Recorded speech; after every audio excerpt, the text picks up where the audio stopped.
So you cooperate with them? Yeah. Always, we're friends.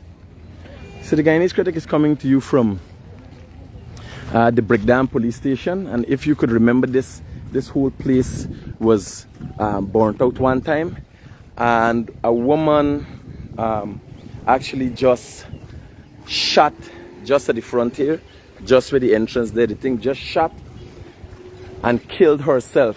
Information I receive is that she did so with a firearm belonging to her employer, and unfortunately we don't know as yet what would have caused this situation. I just had an experience. Let me tell y'all the experience that I had, and I shared the experience with y'all to know what better to do next. And so I went up and got some drone footage, right? And the police saw, and two ranks came outside to my car and invited me in the station. The investigating rank wanted to know what footage I got and if it would in any way compromise their investigation. So just so you know, there might be cases and instances where you could run into the law. I'm not saying that the law, it is legal for law enforcement to come and tell you what to do and when to do. I don't know what's the law surrounding drone and getting drone footage, right? But I can tell you, I just, was asked by the police nicely. Is there no vibes with me and them, right? Nicely. But hey, you gotta work on the transfer for the car for the man. Work on them now. All right, finish it up, right? You just tell me as well. I'm passing Queenstown and collect, right? When we gonna do it, tomorrow? Yes. So for those of you who've just tuned into Daybreak News with the Guyanese Critic, I'm coming to you from just outside the Brickdam police station, and by now the news is all around and you would know what has transpired. What I have to date is the fact that woman, age unknown, race unknown, situation that would have caused her to want to kill herself is not yet ascertained, but just there we got video footage from the drone. I'll be showing you tonight and going through in detail as we get the information. Crime scene investigators are on the ground here. So just there, she was lying just there. Very sad situation as I speak to you at this time. Just there, the blood is still on the ground, and the body has been removed, but she shot and killed herself just in front of the Brickdam police station. And what is their outpost now, which normally used to be the impact outpost. She shot and killed herself, and I have been reliably informed that she did so with a firearm belonging to her employer. Who that employer is, we will find out and have that information for you tonight, just to update you guys of where we are. And for those of you who follow me from around the world, Brickdam police station is actually the headquarters for Region 4 in Guyana, and there are a number of different divisional police headquarters in Guyana, and we have 10 regions. So every region have the police districts are burst up into different areas, are partitioned into different areas. Brickdam controls where, or is the head office, or used to be the head office, because a lot of buildings recently burned down here, and used to be the head office for Region 4 that has the largest population. So it's very, very, one has to ask oneself why an individual would come here, because Brickdam is also the place you come to renew your firearm license and these kind of things. So was it an accident? Was it an accident? Was it a case whereas why an employer would be here with their employee's firearm? Does an individual kind of licensed firearm holder give someone who doesn't have a licensed firearm? Was she a licensed firearm holder?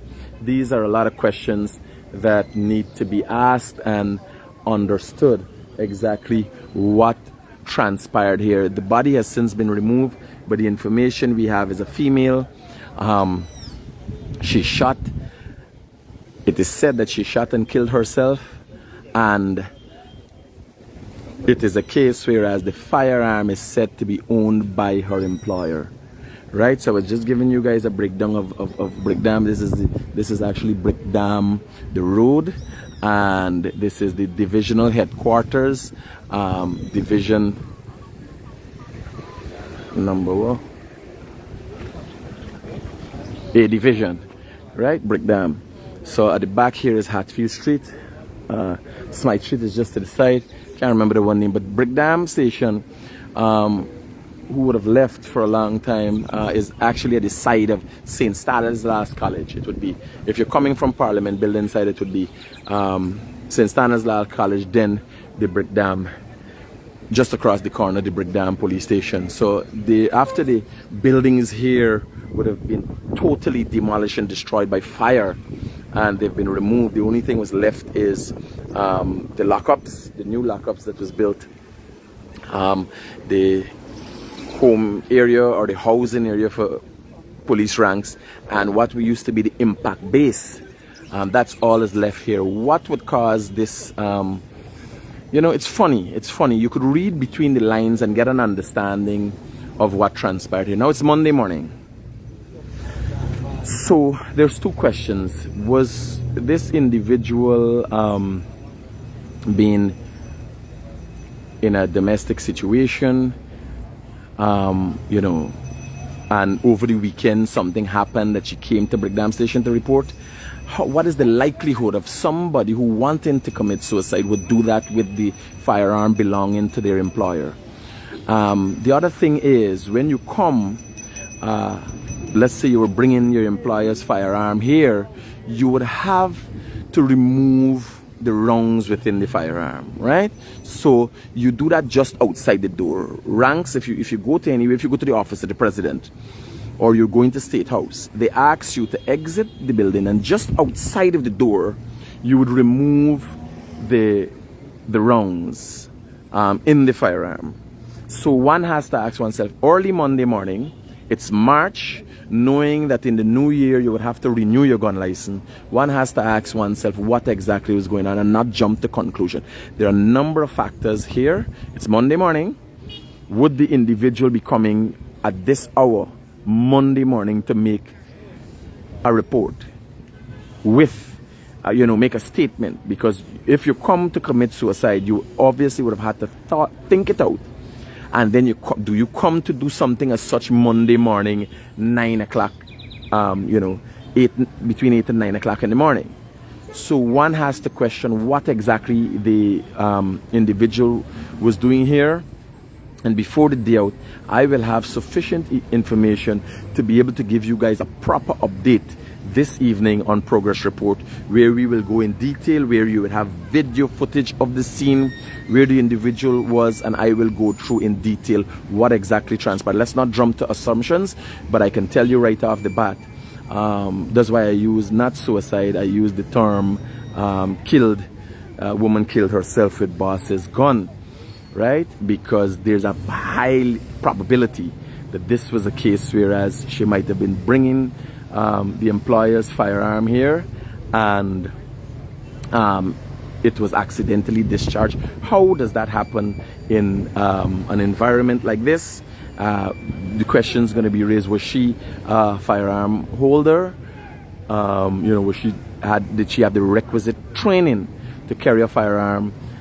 Because obviously, if it is not that case, then it has to be asked, how does the employer protect his firearm? So the Guyanese Critic will be giving you a detailed update this evening with drone footage of the scene and everything else, just for you to get a better understanding of what transpired here and us decipher